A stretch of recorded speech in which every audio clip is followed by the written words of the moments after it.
안녕하세요. 하동여고 생명과학 동아리 시너지입니다. 저희 시너지 동아리는 생명과학에 대한 내용을 연구하고 실험을 보는 자유 동아리로 총 7명의 팀원으로 활동하고 있습니다.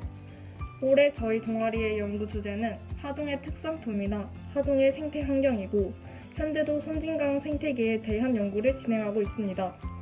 그래서 저희는 2022년에 있을 하동 녹차 엑스포 행사도 홍보하고 하동의 특산품인 녹차의 효능과 활용 방법을 알리기 위해 녹차와 관련된 실험과 녹차 관련 제품, 알약과 비누를 제작할 수 있는 키트를 구성해 보았습니다. 그럼 저희 시너지 동아리와 함께 하동 녹차 넌 얼마나 알고 있니? 활동을 시작해 보실까요?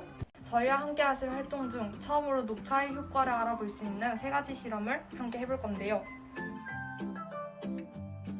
먼저 이 실험에서 필요한 것은 녹차 우린물, 식용유, 수단 3용액, 그리고 종이 껍질입니다.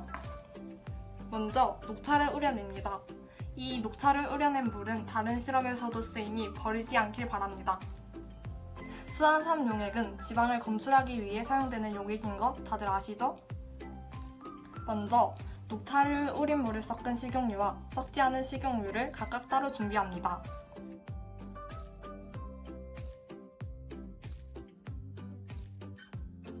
준비되셨다면 수단 3용액을 녹차를 섞은 식용유와 섞지 않은 식용유 종이컵에 각각 넣으신 후 색 변화를 관찰합니다.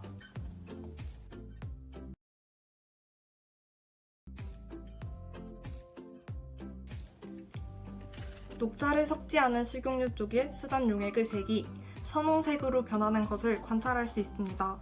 이에 비해 녹차를 섞은 식용유 쪽은 좀 덜 선홍색을 띠는데요. 이는 녹차의 카테킨 성분이 식용유의 지방을 분해했기 때문이라고 할 수 있습니다. 녹차의 성분인 카테킨이 지방을 분해하기 때문에 다이어트에 도움이 된다는 시중의 녹차 다이어트 제품들이 어느 정도 신빙성 있는 광고였다고 할 수 있겠네요. 이번 실험에 필요한 것은 DPPH 용액 녹차물입니다. 아주 간단한 실험이니 영상을 보시는 여러분들께서 쉽게 하실 수 있을 겁니다. 이전에 우려냈던 녹차물을 준비합니다.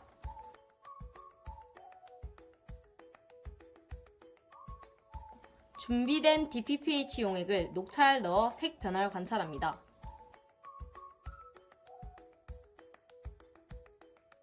DPPH 용액의 색이 기존의 보라색에서 노란색으로 바뀐 것이 보이시나요? 이는 녹차의 항산화 효과 때문인데요. 항산화란 산화의 억제를 의미하는 말로 호흡 과정에서 생긴 독성 물질을 제거하여 피부의 노화 등을 막는 것을 말합니다. DPPH 용액은 항산화 물질과 만나 반응하면 보라색에서 노란색으로 색이 변하는 용액으로 녹차에 DPPH 용액을 넣었을 때 색이 바뀐 것으로 보아 녹차는 항산화 효과가 있다고 할 수 있겠습니다. 중국 사람들이 그렇게 기름진 음식을 먹는데도 원래 나이보다 젊어 보이는 이유가 차 때문이라는 말이 있던데 사실일지도 모르겠네요. 이번 실험에 필요한 준비물은 저희가 이미 만들어서 제공한 LB 배지, 빨대, 파라필름입니다. 준비된 LB 배지의 구역을 반으로 나누고 한두 개만 빨대로 구멍을 냅니다.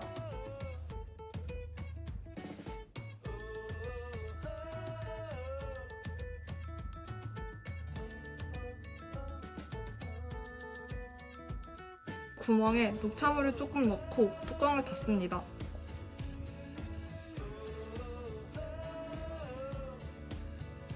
파라필름으로 LG 배지를 감싸 밀봉합니다.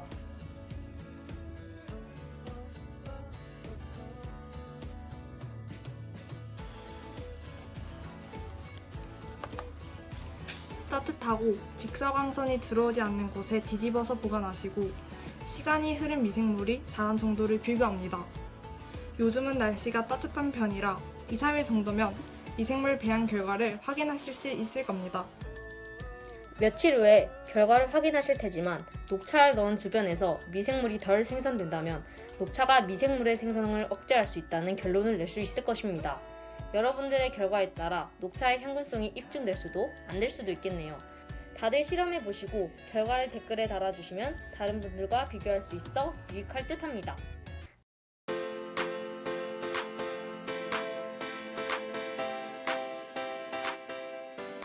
앞의 실험에서 녹차가 여러 효능을 가지고 있다는 것을 알 수 있었습니다. 이러한 녹차를 자주 섭취하기 위해 녹차를 마시는 것도 좋겠지만 좀 더 간편하게 녹차와 비타민을 포함한 알약을 만든다면 언제 어디서든 간단히 먹을 수 있어 좋을 것 같다고 생각했습니다. 그래서 이번 활동은 가루를 이용하여 알약을 만드는 방법도 알아보고 몸에 좋은 녹차 비타민을 직접 만들어보는 시간을 갖도록 하겠습니다. 이번 활동에 필요한 준비물은 우선 본캡슐, 녹차가루, 비타민가루, 캡슐 충진기, 고데기, 약봉지입니다. 가루들을 넣기 위해서 작은 스푼이 필요한데 저희가 키트에 넣어드린 종이 스푼을 이용해서 넣을 수도 있습니다. 종이 스푼 만드는 법을 직접 보여드리겠습니다.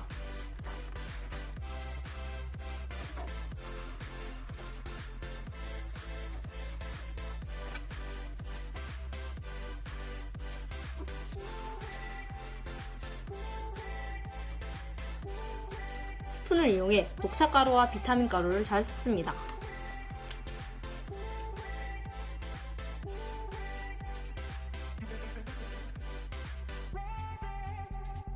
캡슐의 아랫부분을 캡슐 충진기 대신 들인 종이 구멍에 끼웁니다. 캡슐 충진기가 너무 고가라 키트에 다 넣을 수 없는 점을 양해 바랍니다.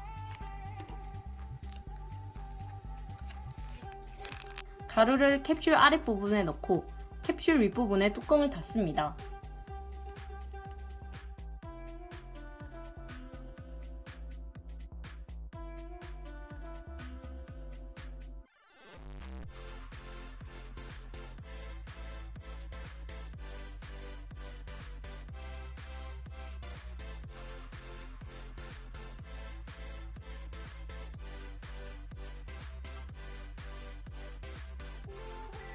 진짜 약을 만드는 것처럼 약봉지에 약을 담아 만들어 보겠습니다. 약봉지를 밀봉할 수 있는 봉합기가 없다면 고데기를 통해 열을 가하여 밀봉하면 간단히 녹차 비타민 약봉지를 완성할 수 있습니다.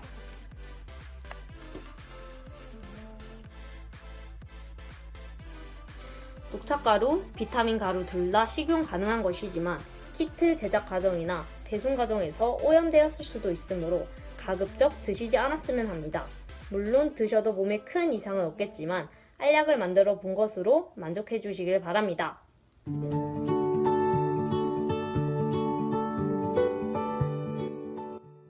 코로나19 장기화로 인해 개인의 위생이 더욱 중요해지고 있습니다. 개인의 위생을 관리하기 위해 손 씻기가 필수인데요. 그래서 이번에는 향균 효과와 항산화 효과가 있는 비누를 사용하여 자신만의 천연 녹차 수제 비누를 만들어 보도록 하겠습니다. 우선 활동에 사용할 재료입니다.